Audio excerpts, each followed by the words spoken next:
Bayangkan dataran Prancis Selatan tahun 1095, angin musim gugur menggerakkan jubah para pendeta dan bangsawan. Di kota Clermont, Paus Urbanus II berdiri di atas mimbar. Di hadapannya, ribuan orang mendengarkan dengan wajah membara. Ia tidak bicara soal surga atau dosa hari itu. Ia berbicara tentang perang. Tuhan menghendakinya, serunya, Deus Vult. Apa yang mendorong seorang paus, pemimpin spiritual umat Katolik, menyuruhkan angkat senjata? Jawabannya bukan sesederhana membebaskan Yerusalem. Di balik itu, ada keretakan kekuasaan, permintaan tolong dari Kekaisaran Bizantium, dan hasrat mengalihkan para bangsawan Eropa yang gemar perang agar saling membantai jauh dari tanah mereka sendiri. Di timur, Kekaisaran Bizantium semakin terdesak. Tanah suci, tempat kelahiran Yesus, tempat Ka'bah dibangun oleh Ibrahim, dan rumah para nabi kini berada di tangan Muslim Seljuk. Dan bukan hanya itu, para peziarah Kristen yang hendak ke Yerusalem dikabarkan dipersekusi. Apakah itu benar? Sulit dipastikan. Tapi retorika kebencian yang disampaikan oleh para pengkhotbah telah membakar emosi rakyat jelata. Jihad versi Barat. Tidak semua yang berangkat ke perang salib adalah ksatria atau bangsawan. Banyak di antaranya adalah petani, buruh, bahkan kriminal yang dijanjikan pengampunan dosa. Mereka percaya jika mati dalam perang suci ini, mereka akan langsung masuk surga.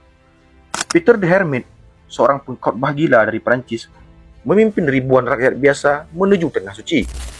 Tapi mereka tak pernah sampai. Sebagian besar tewas karena kelaparan, dibantai di jalan, atau terperangkap dalam konflik lokal di Balkan. Pasukan salib yang serius dipimpin oleh tokoh-tokoh seperti Godfrey of Bouillon, Raymond dari Toulouse, dan Bohemond dari Toronto. Menyusul kemudian, mereka lebih siap, lebih terorganisir, dan lebih serius, dan lebih haus darah.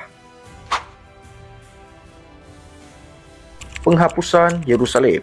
Tahun 1099, setelah perjalanan panjang dan berdarah, pasukan salib akhirnya mengepung Yerusalem. Selama seminggu penuh, trompet dan genderang perang menggema di dinding kota. Penduduk Yerusalem, Muslim, Yahudi, bahkan Kristen Ortodoks Timur bersatu mempertahankan kota suci itu. Tapi mereka kalah jumlah dan kalah senjata. Ketika pasukan salib berhasil menerobos masuk, dimulailah pembantaian terbesar abad pertengahan.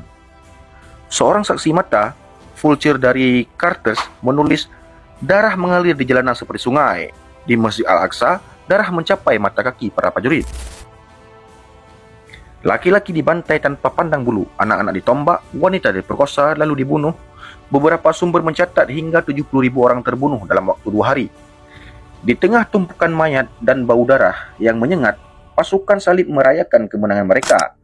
Mereka membangun kerajaan baru, kerajaan Yerusalem, dan menobatkan Godfrey of Bouillon sebagai pemimpin. Tapi dia menolak gelar raja. Katanya, aku tidak akan memakai mahkota emas di tempat Tuhanku memakai mahkota duri. Ironis? Mungkin. Tapi dunia perang salib, iman dan kekerasan hidup berdampingan. Kebangkitan singa dari timur. Tahun 1137 di kota Tikrit, kota kecil yang nantinya juga akan menjadi tempat lahirnya Saddam Hussein berabad-abad kemudian, lahirlah seorang anak pertama, Yusuf bin Ayub, kelak dikenal sebagai Salahuddin Al-Ayyubi. Ayahnya seorang panglima Kurdi dalam dinasti Zengid. Ia tumbuh dalam tradisi keilmuan Islam, tetapi juga di medan perang. Tak seperti banyak jenderal muslim lainnya yang hanya menjadi tokoh lokal, Salahuddin punya misi, yaitu mempersatukan umat Islam yang tercerai-berai dan mengusir para penakluk salib dari tanah suci. Ketika dia naik pangkat dan menjadi wazir di Mesir, dia memanfaatkan kekuasaan itu untuk menyatukan Mesir dan Suriah. Dua wilayah yang selama ini justru bersaing. Salahuddin bukan hanya pemimpin militer, tapi juga negarawan brilian. Pertempuran Hattin, kembalinya Yerusalem. Tahun 1187, Salahuddin menghadapi kekuatan gabungan dari pasukan salib. Mereka dipimpin oleh Raja Goila Suinan, didukung oleh kesatria haus darah seperti Reinhard de Chaltillon yang sebelumnya menyerang karavan muslim bahkan di musim haji. Salahuddin marah atas penghinaan itu, menyusun rencana besar. Di dataran Hattin, dekat Laut Galilea, pasukan Muslim mengepung dan memutuskan jalur air lawan. Di bawah matahari yang membakar bulan Juli, para tentara salib kehausan dan kelelahan. Ketika pertempuran dimulai, para kesatria Kristen sudah hampir pingsan bahkan sebelum menebas pedang. Dalam waktu singkat, barisan salib hancur berantakan. Guy ditawan, Reinhard, pria yang memprovokasi perang suci ini, dipenggal langsung oleh Salahuddin. Kemenangan ini membuka jalan ke Yerusalem.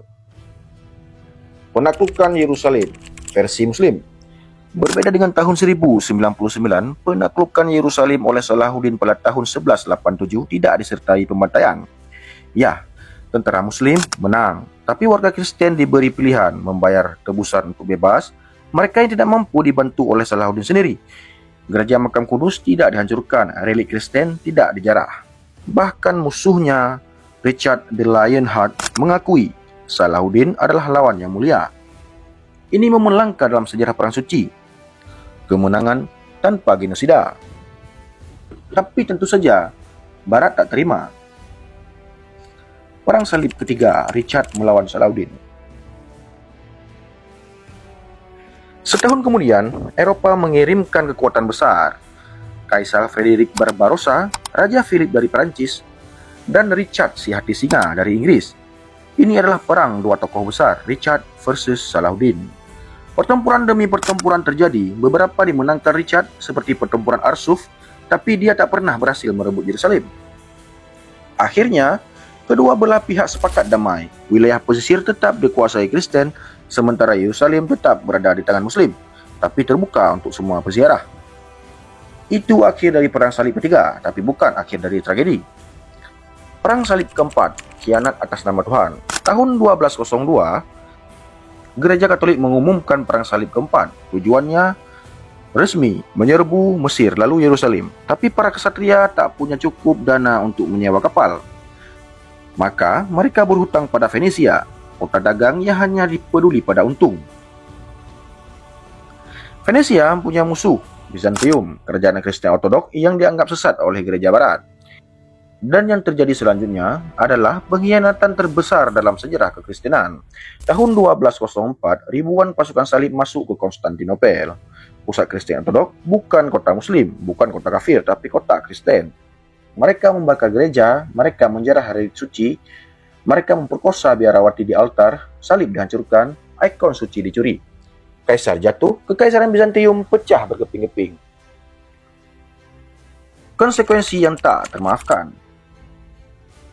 Penjarahan Konstantinopel meninggalkan luka dalam sejarah kekristenan. Kesatuan Katolik Ortodok hancur total. Sementara itu, dunia Muslim melihat Barat sebagai bangsa barbar, berjubah agama, tapi hatinya penuh dengan keserakahan. Perang salib berikutnya, ke-5 sampai ke-8, tak pernah mengulang keberhasilan awal. Dunia berubah, Islam dan Kristen tetap berhadapan. Tapi perang salib menjadi simbol bahwa agama bisa digunakan sebagai topeng bagi kekuasaan dan kerakusan. Perang yang tak pernah berakhir. Perang salib mungkin telah selesai secara militer, tapi jejaknya masih terasa. Di Yerusalem, kota itu masih menjadi medan konflik. Di barat dan timur, stereotip kebencian masih diwariskan. Di buku sejarah, pembantaian dan pengkhianatan masih diselimuti propaganda. Dan yang paling menjadikan jutaan manusia tewas demi tanah yang katanya suci, tapi berubah jadi neraka.